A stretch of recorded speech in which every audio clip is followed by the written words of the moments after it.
বাৎসরিক সমুদ্র মহড়ার দৃশ্য এটি।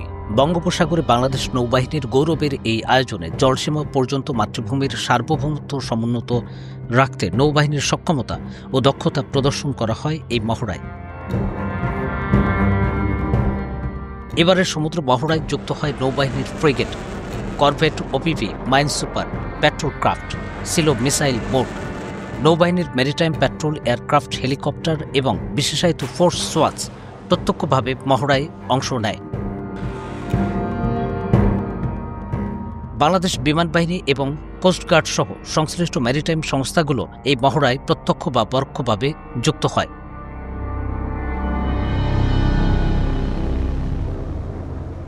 সমুদ্রে দেশের সক্ষমতা যাচাইয়ের এই মহড়া ছিল 5 দিনের, যেটির সফল সমাপ্তি হল 30 নভেম্বর রবিবার। নৌবাহিনীর প্রধান অ্যাডমিরাল এম নাজমুল হাসান মহড়ার বিষয়ে ব্রিফ করেন। মহড়া উপভোগ করার জন্য আমন্ত্রণ করা হয় স্বরাষ্ট্র উপদেষ্টা, আইন বিচার ও সংসদ বিষয়ক উপদেষ্টা, পরিবেশ, বন ও জলবায়ু পরিবর্তন এবং পানি সম্পদ উপদেষ্টা, গৃহায়ন ও গণপূর্ত উপদেষ্টাকে। তারা বানৌজা খালিদ বিন ওয়ালিদ ঘাটিতে উপস্থিত থেকে সমাপনী দিবসের মহড়া প্রত্যক্ষ করেন। নৌবাহিনীর এই মহড়ায় অন্যান্য উচ্চপদস্থ সামরিক ও অসামরিক কর্মকর্তারা উপস্থিত ছিলেন।